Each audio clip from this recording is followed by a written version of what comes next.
Ina ang kanyang mga damit matapos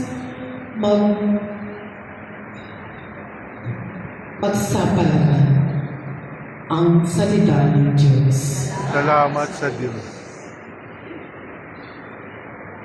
Pagninilay, nais ng tao na siya ay iginagalang ng lahat.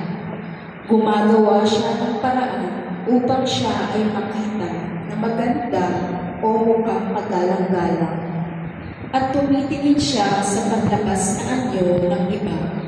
Kung mayroon ba o wala, kung may sinasabi ba o wala. Ngayon ay tignan naman natin si Jesus. Ang katawan niya ay sugatan, ang buong katawan niya ay tubuan. Hindi maganda ang kanyang kaanyuan, subalit nag-aalay siya ng kanyang buhay para sa lahat ng tao. Alin ang ating pipiliing buhay?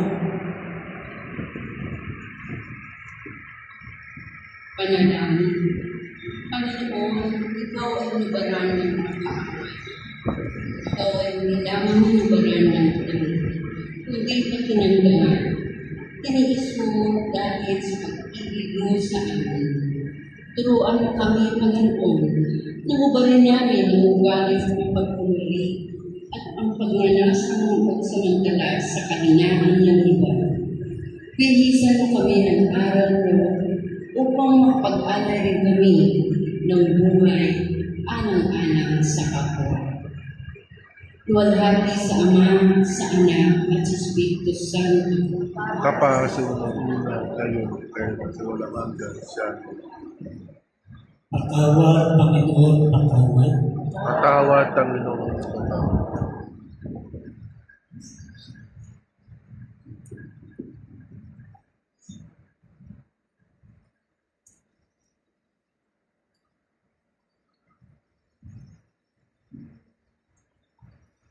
Ang kasampung istasyon ang pinagparang magmana at sinasabihan, Jesus, pananalangin mo ako kapag magagaling ka na.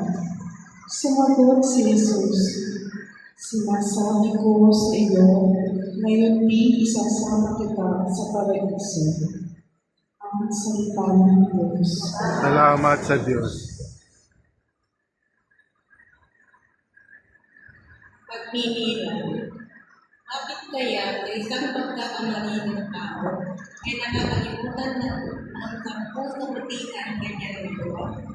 Kung minsan kasi ang ating pananaw sa tao ay nakakapunta. Palagi natin inuungat ang ganyan ng paraan. Bakit natin kinatiligtaan magiti ang mga magaganda at mga kulay na pagkakamahan? Tignan natin ang ating Panginoon. Kinakalimutan niya ang ating madilim na kakao at pinapatawad niya ang lahat ng ating mga kasalanan. Patuloy siyang nagtitiwala sa ating pagkakas. Panginoon ang ating pag-ilaw.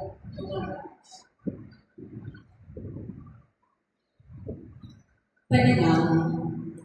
Panginoon, isang pating lamang ng banal ng dugo ay sapat na upang kami ay maligtas.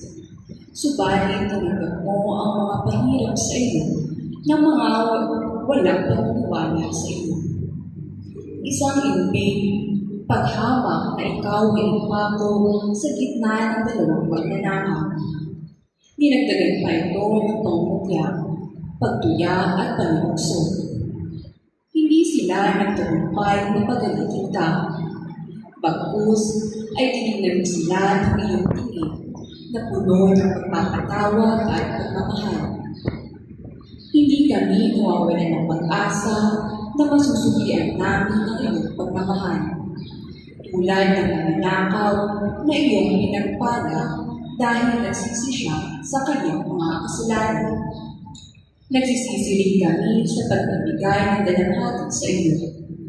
Tulungan mo kami magbalik loob at maglaan ka sa amin ng lugar sa paraiso. Luwalhati sa Ama, sa Anak at Espiritu Santo. kapaso ng una ngayon kayo mas walang hanggan sa ano. Patawad, Panginoon, patawad. Patawad, Panginoon, patawad. Sa ngalan ng Ama, Anak, Espiritu Santo. Amen. Amen. Papaskasan na po natin ang ating pagkain. Panginoon, basbasan po ang mga pagkain na ihanda. Basbasan din ang ating salo-salo. Magdudot ito ng ginawa sa aming katawan, sa aming kalooban, sa aming isipan, upang lagi kami makapag-ikot sa iyo at sa aming kapwa. This we ask through Christ our Lord. Amen. So, picture taking, class number 5.